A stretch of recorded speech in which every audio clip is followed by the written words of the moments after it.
Bonjour et bienvenue sur la Minute Ho'oponopono. Alors, en général, pour choisir mes sujets, je prends les sujets de ce que j'ai vu dans des séances ou des sujets de ce que j'ai vu chez moi.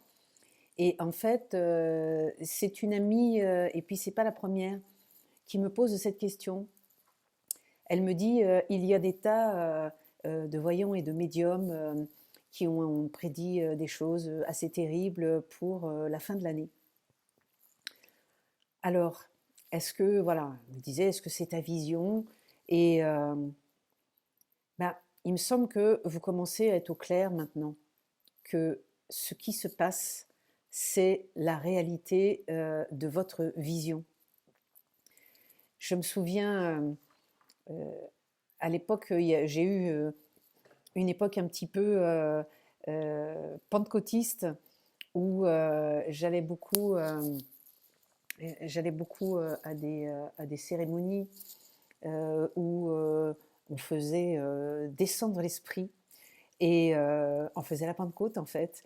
Et je trouvais ça assez formidable de pouvoir recréer, de penser, de vivre la Pentecôte non pas comme c'est quelque chose qui est arrivé il y a plus de 2000 ans, mais de pouvoir l'actualiser tous les jours. Et en fait, ils étaient très branchés sur Jésus revient. Et c'était toujours, mais il ne revient pas comme un agneau, mais il revient comme l'épée, avec, avec des yeux de feu. Hein, c'est une traduction littérale anglaise. Et je me disais, je ne comprenais pas toujours ce que ça voulait dire, c'était quand même il y a une bonne vingtaine d'années.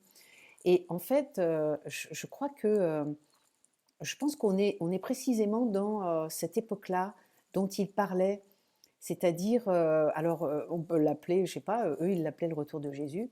Moi je pense que on est dans la libération en fait de toutes les causes et les effets. Pour ceux qui croient au karma, on est dans les retours de karma, mais dans la libération, c'est-à-dire que on vit ce qu'on croit.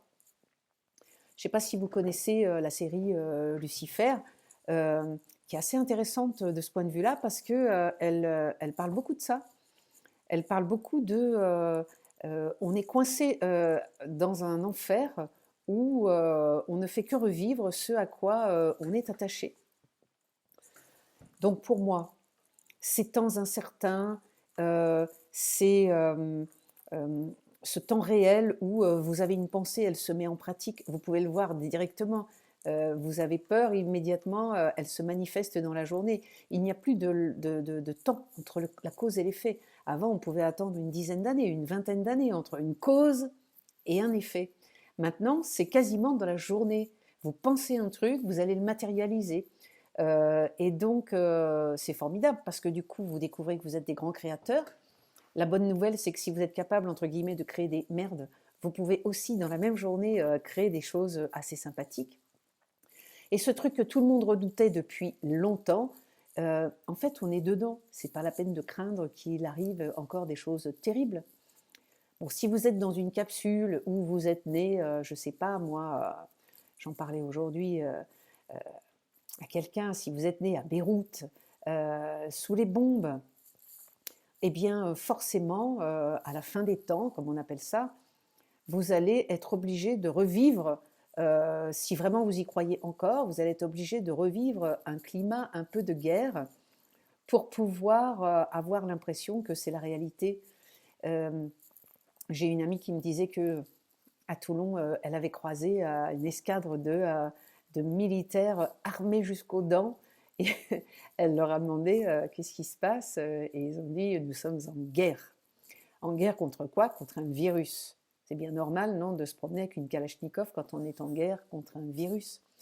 Donc, vous voyez, c'est ce qui a l'air de se passer pour pas mal de monde, pas mal de gens, et puis j'allais dire le gouvernement aussi est là-dedans, est en guerre.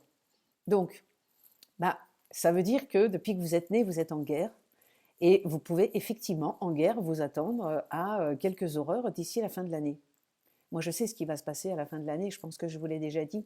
C'est la conjonction Jupiter-Saturne qui va se retrouver dans le signe du Verseau pour la première fois depuis la nuit des temps.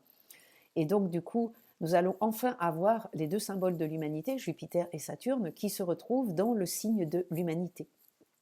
Alors pour pouvoir vivre l'humanité, eh bien, quoi de mieux que de nettoyer tout ce qui est inhumain? Et c'est ce qu'on est en train de faire. Dans ce virus, tout le monde est éloigné, tout le monde est dans sa mémoire de on se méfie des autres. Alors, bien sûr que vous pouvez le voir comme on essaye de nous priver de nos libertés, et vous pouvez aussi le voir dans on est dans la manifestation réelle de tout ce à quoi on croit. Le but étant, bien entendu, et vous le savez maintenant, de nous retrouver dans le signe de l'humanité. Et donc, pour pouvoir considérer que l'autre est vraiment un frère et que ce ne soit pas juste une phrase ou une claque dans le dos qui dit mon frère, hein, si c'est mon frère et puis que derrière, je suis en train de me méfier de toi, je ne suis pas du tout dans mon frère. Mon frère, c'est il n'y a pas de différence entre toi et moi, nous faisons partie de la même cellule de l'humanité, alors je ne vois pas pourquoi je te ferais la guerre. Donc on est vraiment dans les derniers soubresauts de la guerre, puisque on s'en va vers le signe de il n'y a plus besoin de faire de guerre. On est tous une même humanité. Donc voilà, n'écoutez pas trop longtemps les vidéos qui vous mettent dans un état vibratoire qui descend un peu. Réfléchissez vraiment 3 minutes à ce que vous sentez.